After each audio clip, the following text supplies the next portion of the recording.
Well, the IEC in the Northern Cape has spent the past week constructing its provincial results operation centre. And the Commission says over 623,000 people have registered to vote. For an update on what's happening over there, I'm joined by eNCA reporter Monique Mortlock. Good morning, Monique. Please tell us, more about these 600 and plus people that have registered to vote, and what is your situation right there in Kimberley? So far, it's all systems go. We are standing from the IEC's Results Operations Centre. As you can see behind me, I'm just going to ask my colleague Mabuti to show you the IEC officials hard at work in the background. Of course, today is the final day for those special votes being wrapped up, and I'm going to be speaking to the Provincial Electoral Officer, Bonolo Modise, and he'll just be chatting to us about what we are seeing here in the background, especially for viewers who might not know what will be happening now as the special votes get tallied and wrapped up for the day. Good morning, Mr. Modise. Just explain to us what we are seeing behind us. We know that things are happening a lot differently this year due to COVID-19 safety protocols needing to be observed. We see everyone spaced apart, wearing their masks. Explain to us the setup here. Well, this is an area that we use to collate all the results that we'll be getting in the province. It is also an area where we try to deal with all the queries that we receive either from voters, from our local officers, just to ensure that everything goes well in the province. And you know that this weekend here in the Northern Cape, we have over 93,000 special votes happening. How has it been going so far? Today is the final day for special voting. Well, we're very happy with what we did or was able to achieve yesterday.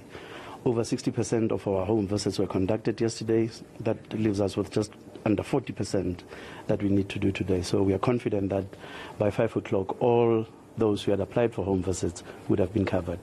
We're not too worried about station visits, but we will encourage those who have applied for station visits to make their turn at the stations so that they can exercise their right. If you fail to do it today, tomorrow is another opportunity for you to go to the station. But we would really like to encourage them to make use of today, because today is the last day for special votes.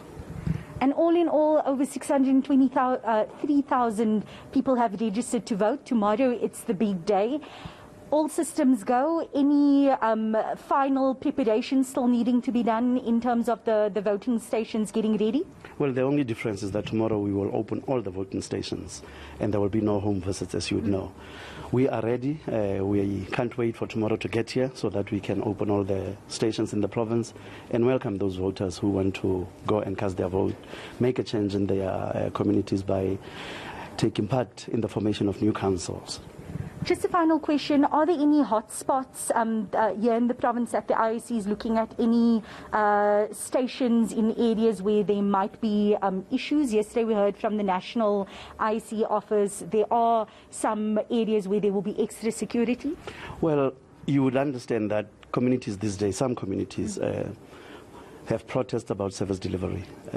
Talking to you right now, I can't predict what we would see tomorrow morning, but we can only hope that people would use tomorrow as a day to celebrate this democracy, and instead of protesting, go to stations so that they can cast their vote. We're hoping that there will be no protest and any violence on election day, so we encourage South Africans just to be peaceful tomorrow and happy. Thank you very much. That was Mr. Bonolo Modise. He's the Provincial Electoral Officer for the Northern Cape, saying that all systems go. So far, at least 60% of those home visits have been conducted, which means the other 40% will be wrapped up today. Thank you so much, Monique Mortlock, live there from Kimberley. And of course, Eskom also said that they are suspending load shedding, which means that there won't be any load shedding this weekend and tomorrow, so that the voting can take place smoothly. And generators have also been placed at voting stations across the country. So even if there is a hiccup with Eskom, you can still go out and cast your vote, as generators are scattered across the country to make sure that you can cast your vote.